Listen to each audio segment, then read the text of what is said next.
Salut à tous, c'est Shoki, j'espère que vous allez bien. Là, je suis dans le mode histoire de GTA V et je voulais vous parler d'un truc.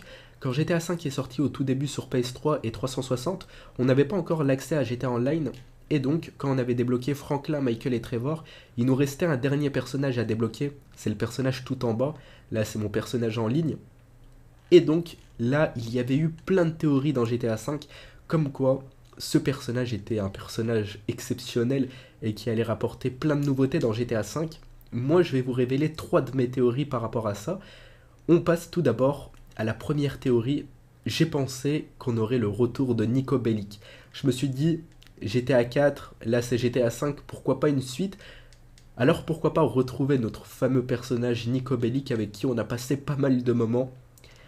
Et à partir de là, j'ai cherché plein de pistes. J'ai même trouvé des easter eggs par rapport à lui dans GTA V, comme une fiche de recherche, etc. Et là, je me suis dit, mais on est sur la bonne voie. J'en suis sûr que c'est lui le personnage numéro 4. Et après pas mal de recherches, après plusieurs tests, il s'est révélé que Nico Bellic n'était pas en fait le personnage numéro 4. J'étais assez dégoûté. Je me suis dit, bref, c'est pas grave, c'est qu'une théorie et on va en rechercher une deuxième. Alors, je suis parti sur une deuxième théorie, et elle, vous allez voir qu'elle est un petit peu abusée. Je me suis dit que le quatrième personnage serait le personnage qui aurait le jetpack. Du coup, j'ai commencé à faire le rapport avec le mystère du mont Chiliad, avec plein de trucs, et c'est parti tellement loin que j'ai dû abandonner cette théorie parce que elle était trop dure. Et là, je me suis dit, allez, on va passer à une troisième théorie, et elle aussi, elle est un petit peu abusée. Je me suis dit qu'en fait, le quatrième personnage serait peut-être en fait une fusion entre Franklin, Michael et Trevor, une fusion de la pensée qui créerait un autre personnage capable de tout faire. J'avais même imaginé un nom pour ce personnage. Alors, ce nom, je l'ai perdu, hein. Je préfère pas vous dire n'importe quoi. Et voilà. J'ai pensé ça comme dernière théorie. C'était The théorie pour moi à l'époque. Du coup, ce que j'ai essayé de faire, c'est rassembler Franklin, Michael et Trevor à un même endroit. Tout d'abord, je les ai rassemblés devant la maison de Franklin, ça a rien fait. Je me suis dit, c'est bizarre. Pourquoi ça fait rien? Et là, je me suis dit, allez, on va faire un autre truc. C'est que j'ai rassemblé les trois personnages. J'ai eu pas mal de difficultés à faire ça. Je les ai rassemblés devant le sommet du mont Chiliad.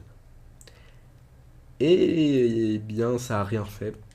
Et là, j'étais encore une fois dégoûté, comme pour la théorie de Nico Bellic.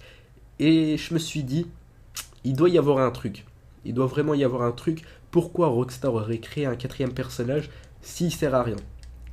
Et c'est après plusieurs jours qu'on s'est rendu compte qu'en fait il s'agissait du personnage en ligne.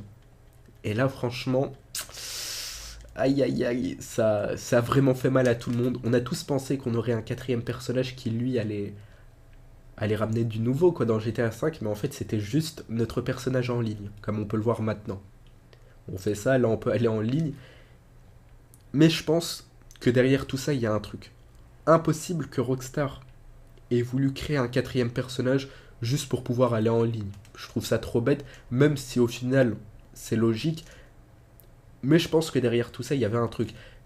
Les serveurs de GTA en ligne étaient fermés, et donc la seule solution, c'était un quatrième personnage dans le mode histoire. Rockstar ont dû changer d'avis, et puis voilà quoi. Mais bon, je pense que depuis le début, c'était planifié pour un personnage en ligne et je suis plutôt dégoûté. Franchement, je suis dégoûté. J'ai pensé à plein de théories, même si je dois vous avouer que j'ai pris énormément de plaisir à chercher tout ça. D'ailleurs, tout ce qui concerne les mystères dans GTA V, je trouve que c'est juste génial et j'espère que on va retrouver ça dans GTA 6. J'ai vraiment hâte de retrouver. J'ai également hâte de retrouver ça dans Red Dead Redemption 2. Il y avait pas mal de mystères dans le 1, pourquoi pas retrouver ça dans le 2? Et puis voilà. En tout cas, n'hésitez pas dans les commentaires à me dire ce que vous avez pensé de ce quatrième personnage, si vous avez commencé GTA V et que vous avez pensé à la même chose que nous. Il y avait encore plein de théories, alors j'ai pas tout dit, hein, même moi j'en avais encore plein d'autres. J'ai seulement donné trois théories. Est-ce que vous avez pensé à une théorie identique à la mienne? Si c'est le cas, eh bien, je serais heureux de l'apprendre. Au moins, je suis pas le seul. Au moins, je suis pas la seule personne qui ait pensé à une idée aussi bête. Si cette vidéo vous a plu, eh bien, je vous invite à lâcher un maximum de pouces bleus. J'ai encore plein d'autres vidéos de ce style que je vous présenterai à l'avenir dans GTA 5 et sur ma chaîne, quoi, tout simplement. Pensez également à vous abonner si c'est pas déjà fait. Je vous dis à tout à l'heure, restez connectés. Ciao!